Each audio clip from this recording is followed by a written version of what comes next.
प्रेम की रीति ही ऐसी है जिसमें सोना होता ही नहीं है।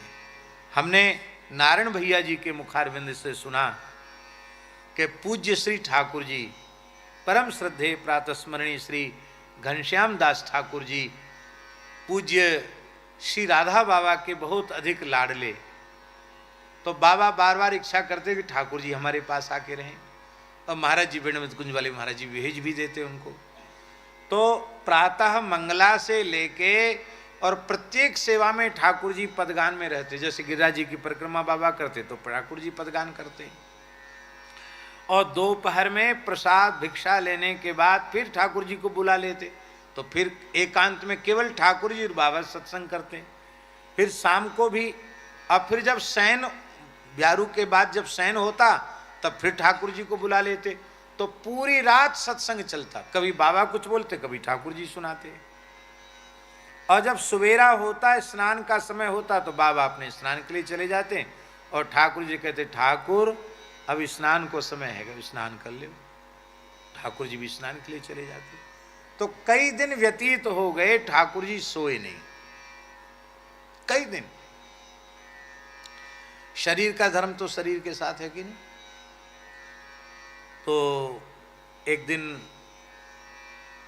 मध्याह्न में भिक्षा करके, और ठाकुर जी जहाँ हम लोग रुकते वहीं पहले छोटा कमरा था, तो वहाँ खाली तखत पर श्री ठाकुर जी थोड़ी देर के लिए लेट गए। तो इसलिए लेटे कि अभी बाबा बुलावेंगे तब तक के लिए कमर सीधी कर लें।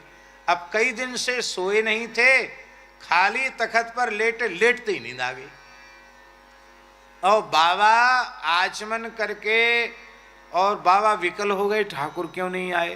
तो स्वयं खड़ाऊ पहने भई बाबा खटपट करते हुए बाबा ठाकुर जी की कुटिया तक आ गए। देखा ठाकुर जी गंभीर सोए हुए हैं, तो बड़े स्नेह से ठाकुर जी के सिर पे अपना कर कमल पधराया, और जैसे कमल कर कमल पधराया ठाकुर जी चेतन, अरे बाबा आए गए। तो ऐसे घबराए ठाकुर जी। तो बड़े प्यार से बाबा ने कही, श्री राधा बाबा ने, ठाकुर आशिक होकर सोना क्या रे। क्या कहा बाबा ने, ठाकुर आशिक होकर सोना क्या रे। अरे संसार में जो आशिक होते हैं उनकी नींद भूख सब चली जाती है, और जो ठाकुर के आशिक हैं वो सोने में उनका मन लगेगा कि उनका खाने में मन लगेगा। आशिक होकर सोना क्या रे। कहते बाबा के मुख से वाक्य निकला, और ठाकुर जी की ऐसी स्थिति हो गई कि उसके बाद बाबा के पास जब जब ठाकुर जी रहते, लगता निद्रा तंद्रा आलस्य ठाकुर जी को नमस्कार करके विदा हो गया, चला गया। और अहरनिश बाबा की संतुष्टि के लिए वे बाबा के निकट रहते। ऐसा होता है। दूसरी एक घटना सुनाए आपको। उस घटना के साक्षी महापुरुष अभी विराजमान है। हमारे धूनी वाले दादाजी की परंपरा के छोटे सरकार अपने गुरु महाराज की सेवा में थे,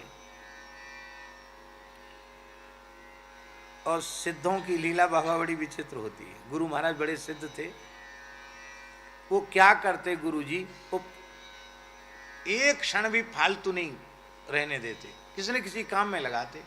कुछ नहीं तो यहाँ का सामान उठा के वहाँ रख, उठा के फिर वहाँ का वहाँ रखो, काम में लगा के रखना उनका स्वभाव था।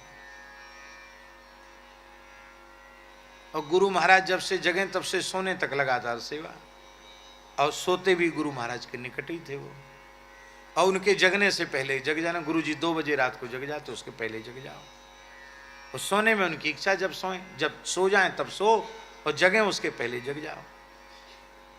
तो ये अहरनिश सेवा में लगे हुए थे। एक दिन जो है थोड़ा सा ऐसे आलस सा आया, तो ऐसे कमर पे हाथ धरे खड़े थे। गुरु जी बैठे थे तखत पे, और ऐसे जमा ही लिया उन्होंने। तो उन्होंने तो शरीर में थोड़ा आलस आया, तो उन्होंने जमा ही लिया।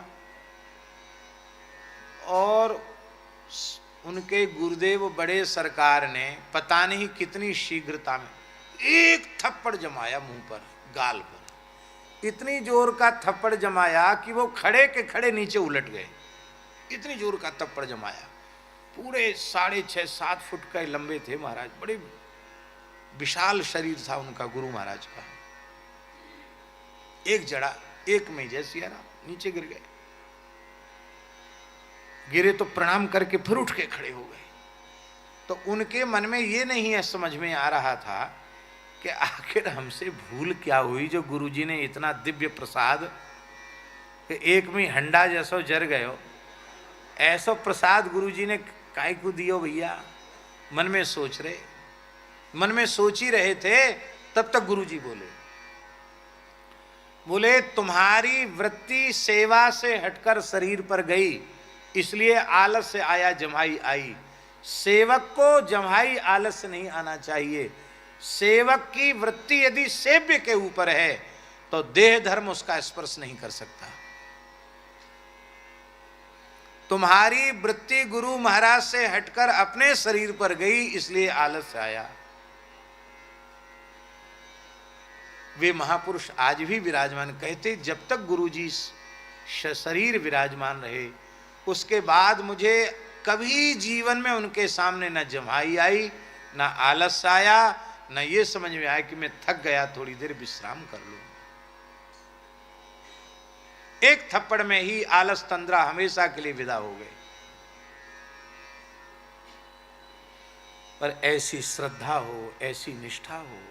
हमने सुना है, परम श्रद्धेय पूज्य मास्टर बाबा से सुना है हमने, बाबा कहते थे कि पंडित जी महाराज को आश्चर्य होता था कि श्री ठाकुरदास जी सोते कम हैं। क्योंकि जब तक पूज्य बाबा ठाकुरदास जी सेवा में पंडित जी महाराज की रहे, कभी उनको न बुलाना पड़ा, न इशारा करना पड़ा कि कभी ताली बजा के जगाना पड़ा हो, खांस के जगाना पड़ा हो। हर समय बाबा तैयार सेवा में। और जब पंडित जी को जल पीना होता तब रस्सा डाल के और पहिया पहिया दौड़ के जाते और पानी भर के लाते, पंडित जी को ताजा जल पिलाते। जब देखो तब ताजा जल पिलाते। आधी रात को भी प्यास लगे तो ताजा जल ला करके कुआं से पिलाते। अद्भुत सेवा है। ये कैसे संभव है? बोले ये संभव तब है जब सेव्य में अपनी चित्त वृत्ति को अर्पित कर दिया जाए। ये कैसे सुख पावें, यही एकमात्र सेवक का विचार रह जाए तो सब कुछ संभव है। अपने सुख का त्याग कर दे। आई मेरे श्याम लगो